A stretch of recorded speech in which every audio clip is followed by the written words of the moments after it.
नमस्कार दोस्तों, ज्योतिष आचार्यवाणी देख रहे सभी महानुभावों का मैं पंडित गौरव आचार्य हार्दिक अभिनंदन करता हूँ। दोस्तों, इस प्रोग्राम में हम ज्योतिष संबंधी अलग अलग विषयों पर अलग अलग जानकारियाँ देते हैं, आपकी जिज्ञासाओं का समाधान करते हैं और आपके जीवन में आ रही परेशानी और उथल पुथल में आपको समाधान देने की कोशिश करते हैं। तो आज का जो विषय है वो है, क्या आपकी लव मैरिज होगी। युवाओं के मन में शादी की उम्र तक पहुंचते पहुंचते अक्सर ये सवाल होता है, हमारी लव मैरिज होगी या अरेंज मैरिज होगी। क्या हमारी लव मैरिज होगी? यदि होगी तो जीवन में, वैवाहिक जीवन में उलझने परेशानियां दिखते तो नहीं आएंगी। यही क्वेश्चन बच्चों के साथ साथ वैवाहिक उम्र में जाकर उनके माँ बाप के मन में भी होता है। क्या हमारे बच्चे की लव मैरिज होगी या अरेंज मैरिज होगी? अगर लव मैरिज होगी तो परेशानियां तो नहीं आएंगी, और अगर बच्चा अरेंज मैरिज करता है तो क्या उसे अच्छा पार्टनर मिलेगा? तो आज का जो विषय है वो है, क्या आपकी लव मैरिज होगी।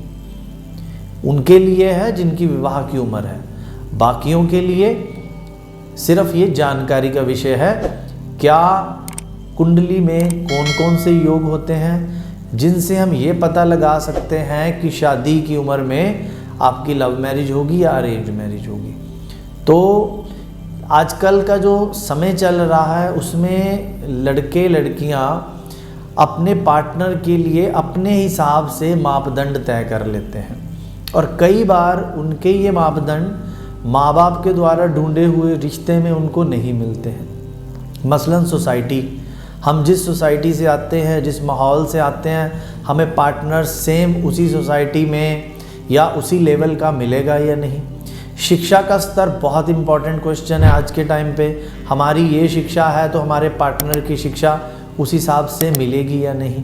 हर युवा के मन में अपने जीवन साथी के लिए एक सपना सा होता है, मेरा पार्टनर इस प्रकार का हो, और यदि जीवन में उसके अनुरूप पार्टनर ना मिले तो कई बार पूरा जीवन उलझनों और परेशानियों के साथ बीतता है। और माँ बाप के मन में भी सेम क्वेश्चन यही होता है, क्या जो हमारा बच्चा है उसकी अगर लव मैरिज होगी तो उसे अपने मन मुताबिक पार्टनर मिलेगा, और अगर उसको मन मुताबिक पार्टनर मिलेगा तो क्या वो हमारी सेवा करेगा, हमारी देखरेख करेगा, घर का माहौल तो नहीं खराब होगा। तो ये शादी का क्वेश्चन, और शादी में खासकर लव मैरिज या अरेंज मैरिज, ये क्वेश्चन आज के समय में बहुत ही इम्पोर्टेंट क्वेश्चन है। तो इसी प्रोग्राम को आगे बढ़ाते हुए इस प्रोग्राम के अंत में आपके द्वारा भेजी गई ईमेल भी लेंगे, और उसके साथ साथ आपको बताएंगे ज्योतिष में यदि लव मैरिज में आपको दिक्कतें या परेशानियां आ रही हैं तो आप क्या ऐसी चीज़ें करें जिससे वो लव मैरिज होने में जो अड़चनें और परेशानियां हैं वो ना आए। तो आगे बढ़ाते हुए, जो कुंडली में पंचम भाव होता है, उस पंचम भाव से लव या रिलेशनशिप को देखा जाता है। आपकी कुंडली में जहाँ ल लिखा है, बड़े ध्यान से सुनिए, आपकी कुंडली में जहाँ ल लिखा है वो लगन भाव, लगन भाव से 1 2 3 4 5 हाउस, उसको गिनते हुए जो पंचम भाव होता है उस पंचम भाव से हम लव और रिलेशनशिप को देखते हैं। उसके बाद आता है सप्तम भाव। सप्तम भाव यानी विवाह का घर, शादी का घर, और वो शादी अरेंज है या लव है। उसके लिए पंचम भाव और सप्तम भाव के आपसी ग्रहों का यदि संबंध हो, पंचम भाव का जो भावेश है उस भाव का स्वामी ग्रह और सप्तम भाव का जो स्वामी ग्रह है, यदि उनके बीच में युति बन रही हो, संबंध बन रहा हो, तो लव मैरिज की संभावना बनती है। लव मैरिज देखने के लिए इसमें एक बड़ा इम्पॉर्टेंट ग्रह है, वो है राहु और केतु। राहु दिमाग में इस तरह की परिस्थितियां पैदा करता है, इंसान अपने आप को कंट्रोल नहीं कर पाता है, और जो रिलेशनशिप है उसके पीछे, उसको अंजाम तक पहुंचाने यानी शादी करने के पीछे उतारू हो जाता है। तो आपकी जन्म पत्रियों में किस प्रकार के योग हैं, किस प्रकार की चीज़ें चल रही हैं, उसे दिखाकर भी आप अपने बारे में जान सकते हैं। तो यहाँ बात हो रही है लव मैरिज की।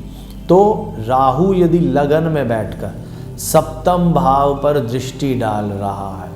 और यदि लगन में राहु होगा तो सप्तम भाव में केतु ग्रह है। ये वैदिक ज्योतिष के अटूट नियमों में एक नियम है। राहु से सप्तमेश हमेशा केतु ग्रह होता है। तो लगन का राहु सप्तम में केतु के बैठे हुए, और यदि पंचम भाव का किसी प्रकार के संबंध बनता है तो वो इंसान परिवार से दूर होकर भी, परिवार की रजामंदी के बगैर भी लव मैरिज करता है। और कई परिस्थितियों में तो ऐसा देखा गया, यदि उसकी लव मैरिज ना हो तो बहुत लेट जाकर मैरिज करवाता है, अपने आप को समझा नहीं पाता है, अपने आप को मना नहीं पाता है, एक कुंठा का शिकार होते हुए शादी करने में हामी नहीं भरता है।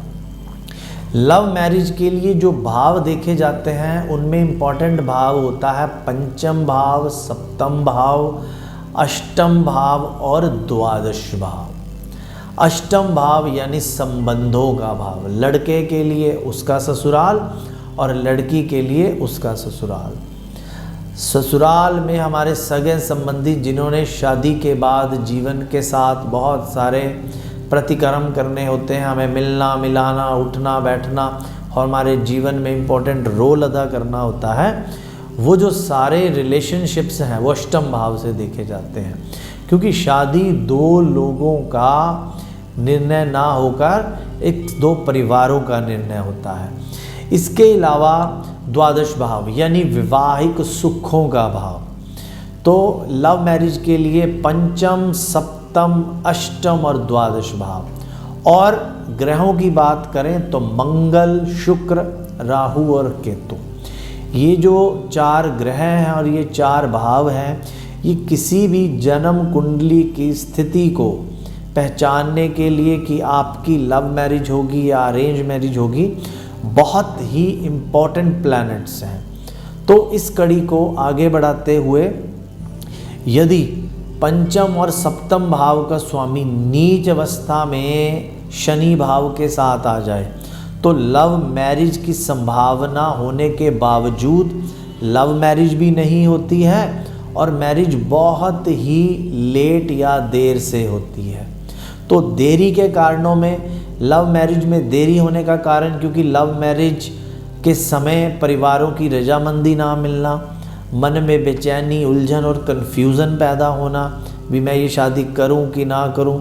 और उसी परिस्थितियों में जब शनि का संबंध बनता है तो लेट लव मैरिज ना होकर बहुत ज़्यादा समय के बाद जब शादी की उम्र निकल जाती है तब विचार परिपक्व होता है कि हमें शादी करनी चाहिए या नहीं करनी चाहिए। इसी कड़ी में आगे बढ़ते हुए जब हम बात करेंगे ग्रह गोचर्स की, तो उसमें जो इम्पोर्टेंट ग्रह हमारे आते हैं उन ग्रहों में पंचम भाव का संबंध यानी शुक्र के साथ हो। पंचम भाव में यदि शुक्र ग्रह है और सप्तम भाव में यदि मंगल ग्रह है, ये दोनों की कड़ी भी किसी भी कुंडली में ऐसे ग्रह उत्पन्न करती है जिससे उनकी लव मैरिज की जो संभावनाएं हैं वो आगे बढ़ जाती हैं। तो आगे की बात करें, शनि जो है वो लव मैरिज को लेट कराता है। यदि सप्तम भाव में शनि ग्रह बैठा हो और सप्तम भाव का पंचम भाव के साथ संबंध करे तो लव मैरिज तो होती है, परिवार की रजाबंदी भी मिलती है, लेकिन शुरुआती दौर में परिवार जो होता है वो लव मैरिज के खिलाफ होता है और हामी ना भरने के कारण बहुत समय लग जाता है मनाने में और फिर शादी जो होती है वो लेट होती है। राहु और केतु दो ऐसे ग्रह हैं, यदि पंचम सप्तम के अलावा एकादश भाव के साथ संबंध बनाए तो इंसान लव रिलेशन में होने के बावजूद कंफ्यूज्ड रहता है भी मुझे ये शादी करनी है नहीं करनी है, और सेकंड पार्टनर की परेशानी होने के बावजूद या सेकंड पार्टनर को परेशानी मिलने के बावजूद कई बार लव मैरिज या लव रिलेशन में होने के बाद ज़बरदस्ती या दबाव में शादी करनी पड़ती है। यानी कि एक पार्टनर का दूसरे पार्टनर के साथ जो विवाह है वो दबाव की वजह से, वो दबाव कानूनी भी हो सकता है, सामाजिक भी हो सकता है और पारिवारिक भी हो सकता है। इसी कड़ी को आगे बढ़ाते हुए, यदि आपकी जन्म पत्री में पंचम भाव में राहु या केतु का संबंध बन रहा है, पंचम भाव का सप्तम भाव के साथ संबंध भी है और पंचम भाव में राहु बैठा है या केतु बैठा है, तो लव मैरिज बहुत ही उत्तेजना के साथ, बहुत ही परेशानी भरी परिस्थितियों के साथ होती है। और उस लव मैरिज के बाद भी जीवन में मानसिक और उलझने चलती रहती हैं। इसके बाद यदि हम बात करें कुंडली के लव मैरिज और अरेंज मैरिज के योगों में, तो शुक्र ग्रह यदि द्वादश भाव का सप्तम और पंचम भाव के साथ संबंध बनाए, यदि आपकी जन्म पत्री में लगन से दाएं हाथ की तरफ जो पहला भाव है वो 12वां भाव, उसमें यदि शुक्र की स्थिति हो, पंचम और सप्तम भाव का आपसी संबंध हो, तो लव मैरिज की प्रबल संभावनाएं बनती हैं। और लव मैरिज के बाद दोनों पति पत्नी पारिवारिक एकल में रहते हैं, यानी कि अपने माता पिता या जॉइंट फैमिली को छोड़कर न्यूक्लियर फैमिली में रहते हैं। तो यहाँ आज इस प्रोग्राम में हमने बात की, आपकी लव मैरिज होगी या अरेंज मैरिज होगी। लव मैरिज यदि होगी तो क्या ग्रह गोचर है, और यदि लव मैरिज होती है तो परिवार की रजामंदी या परिवार की मुखालफत के साथ होगी, और मैरिज के बाद सुख हैं वो किस प्रकार। लव मैरिज हो या अरेंज मैरिज हो, दोस्तों ज्योतिष कुंडली मिलान एक बहुत ही इम्पोर्टेंट सब्जेक्ट है, ज्योतिष में इम्पोर्टेंट विषय है। हम अपने पार्टनर के लिए, चूँकि लव मैरिज में तो हम पार्टनर को बहुत अच्छी तरह जानते हैं, पहचानते हैं, उसकी कमियां, उसके गुण हमें बहुत अच्छी तरह पता होते हैं, परंतु यदि अरेंज मैरिज की बात की जाए तो जन्म कुंडली मिलान बहुत ही इम्पोर्टेंट विषय है। आज चूँकि इस प्रोग्राम में लव मैरिज की बात हो रही है, तो कुंडली मिलान का जो विषय है वो किसी अन्य प्रोग्राम में हम आपके साथ डिस्कशन करेंगे। तो आज आपने अपनी कुंडली के माध्यम से जाना भी कुंडली के कौन से ग्रह योग आपकी लव मैरिज को करवाते हैं, समय पर या लेट, परिवार के रजामंदी से या परिवार के ऑपोजिट जाकर। और आज इस प्रोग्राम में हम ईमेल जो आप भेजते हैं हमें, यदि आप भी इस तरह के सवाल लव मैरिज से रिलेटेड या और किसी अन्य परेशानी से जूझ रहे हैं, तो आप हमें अपनी समस्या के लिए ईमेल कर सकते हैं। हमारा ईमेल एड्रेस panditgauravacharya@gmail.com। इस प्रोग्राम में भी हर रोज़ एक ईमेल हम शामिल करते हैं, और प्रोग्राम के बाद भी जो और ज़्यादा ईमेल्स आते हैं उनके भी हम रिप्लाई कर देते हैं। तो आज का जो ईमेल लिया है वो है मधुसूदन जी का। मधुसूदन जी फ़िरोज़पुर से बिलोंग करते हैं और 27 मार्च 1985 इनका है जन्म की तारीख, और समय है इनका रात के 8:45। गुरुहर सहायका इनका जन्म है। इनका सवाल है, मेहनत बहुत ज़्यादा करते हैं लेकिन फल नहीं मिलता, नया काम शुरू करना चाहते हैं, क्या वो नया काम शुरू करने के लिए समय अनुकूल है? तो मधुसूदन जी, आपकी 7 नंबर लगन, तुला लगन की पत्री है, और केतु लगन में स्थित होकर मंगल और राहु सप्तम भाव में बैठे हैं। भाग्य साथ इसलिए नहीं दे रहा क्योंकि आपका बुध ग्रह सूर्य ग्रह के साथ अस्त है। जैसा कि हमने पिछले प्रोग्राम में बताया था, भाग्य उदय करने के लिए तो आपका पहला उपाय, एक तो 8 रत्ती का पन्ना रत्न धारण करें, उससे भाग्य भाव मजबूत होगा।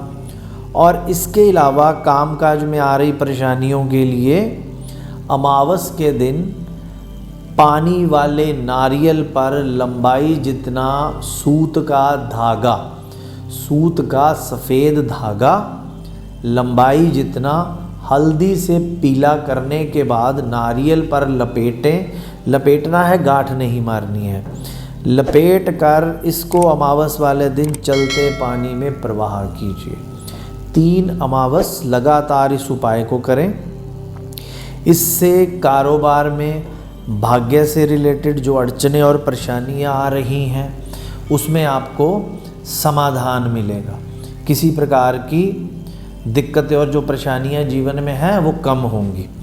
इसके अलावा जो आपने नेक्स्ट पूछा है, नया काम शुरू करने के लिए अभी समय अनुकूल नहीं है, उसके लिए आपको अक्टूबर 2021 तक का इंतज़ार करना चाहिए। नहीं तो ये जो पैसा है, जो समय है, उसमें आउटपुट कम मिलेगी और हमें नुकसान झेलना पड़ सकता है। तो मधुसूदन जी की जन्मपत्री के बारे में किस प्रकार के ग्रह गोचर हैं, क्योंकि भाग्य भाव साथ नहीं दे रहा। यदि आप भी अपनी जन्मपत्री के विषय में हमसे मिलकर अवलोकन करवाना चाहते हैं, किसी परेशानी का समाधान करवाना चाहते हैं, दोस्तों ज्योतिष के उपाय बड़े ही सरल होते हैं। किसी भी प्रकार का कोई वहम भरम का ज्योतिष में स्थान नहीं है। तो अपनी जन्मपत्री से संबंधित हमें मिलने के लिए स्क्रीन पर नीचे दिए गए नंबरों पर संपर्क किया जा सकता है। और आज के लिए इस प्रोग्राम में आपसे आज्ञा चाहते हैं। इन्हीं मंगल कामनाओं के साथ आपके जीवन में शुभकामनाएं, तरक्की हो और कष्टों से आपको मुक्ति मिले। नमस्कार।